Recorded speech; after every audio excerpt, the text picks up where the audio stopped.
intense discussion at a seminar hosted by the Agricultural Marketing Council and the Land Bank in Pretoria this morning. Those for and against the policy locked horns, trying hard to justify their positions. To expropriate land without compensation or not, the African National Congress came to bat for land expropriation without compensation. NEC member Dr. David Masondo leading the charge. There's young people who are coming to the ANC, who are coming to this and say, hey, old-timers, people are hungry, we need to sort out this problem. The settlement that we had in Codesa, it was great, but we need some radical changes insofar as the economy is concerned, and we should be prepared to get into that conversation. This is about the lives of our people. We say the economy is performing well. Hey, I live in a rural area. Mam Jaji has no food as I speak to you now.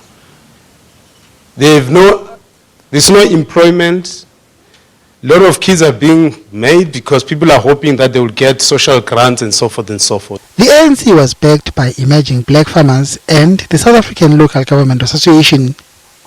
This matter is actually in a very good space. It's been debated in Parliament. We are supporting it to be done within the confinements of the law. Anything that is done within the confinements of the law, we must actually support it. For us, we don't engage with this matter only in terms of agriculture. It has got broader, implications also for urban settlement, for industrial development, and other land use, patterns around the country. But Agri-SA, which represents white commercial farmers, argued against land expropriation. They were backed by the Agricultural Business Chamber, another organization for the establishment. What do we want to achieve? What is it that we want to achieve? Do we want 40% agrarian reform over the next 10 years, as an example? And then sit together and chart a way out to get there. And I think that is the point that I wanted to just make with you, so that we can together sit and say, how does the land bank play a role? How does commercial agriculture play a role? How does the agribusinesses play a role?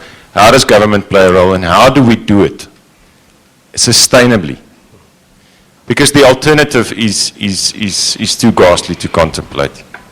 If land were, for example, clearly stolen, then you could probably get a case for expropriation without compensation in that case. Then there were the bankers. ABS are saying land expropriation without compensation is bad for banks. What do we do with the tax that's sitting with all the financial institutions that finance agriculture based on the land? How do we handle that? Those are the conversations that we should have. The Land Bank also weighed in. The Land Bank is substantially funded through borrowings. We raise money from the capital markets with fund managers. From the PIC, we have in excess of 5 billion rand or so that we have borrowed from international organizations such as the World Bank, the African Development Bank, the KfW in Germany, and so on and so on. These sit as liabilities on the balance sheet of the Land Bank. And if the banking model of the Land Bank were to be disrupted, that entire liability portfolio, which sits in excess of 30 billion, would have to be picked up by the state, by the National Treasury.